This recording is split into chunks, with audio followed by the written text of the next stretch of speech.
What happens when great food, cool drinks, and mouth-watering desserts are all found inside an absolutely stunning space? You get something really sweet.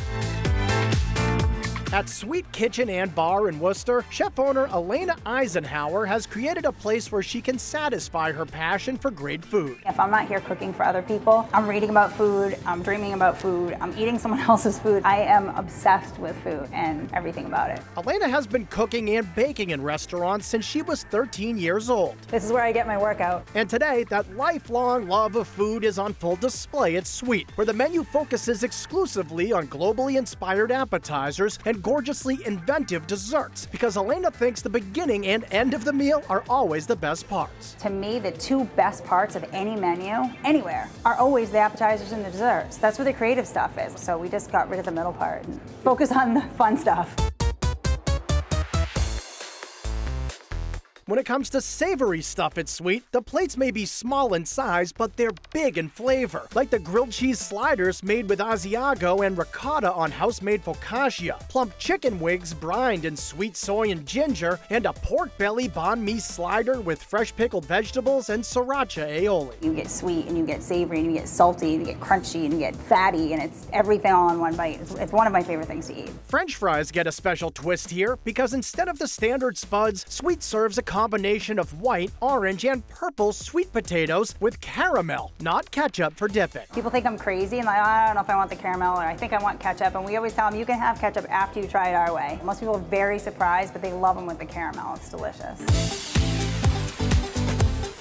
It's probably a good thing Sweet doesn't serve entrees, because you'll want to leave plenty of room for dessert, like the Cracker Jacked, featuring a brown sugar whiskey cake topped with popcorn-infused ice cream, candied peanuts, and caramel corn. I always try to balance my desserts with a lot of different textures and flavors, so they're salty and they're sweet. You have soft cake, you have the cold ice cream, we have crunchy from the caramel corn. For a fresh twist on a classic, there's the white chocolate-coated cheesecake with cranberry pear compote and salted almond brittle, which packs all that traditional New York cheesecake taste into a surprisingly untraditional shape. Our cheesecake is not a big hunk of cake on a plate. I actually had a guy once question me when I brought his cheesecake to the table. He said, I ordered the cheesecake, and I said, this is the cheesecake, and he said, are you sure? And I said, I'm quite sure I made it.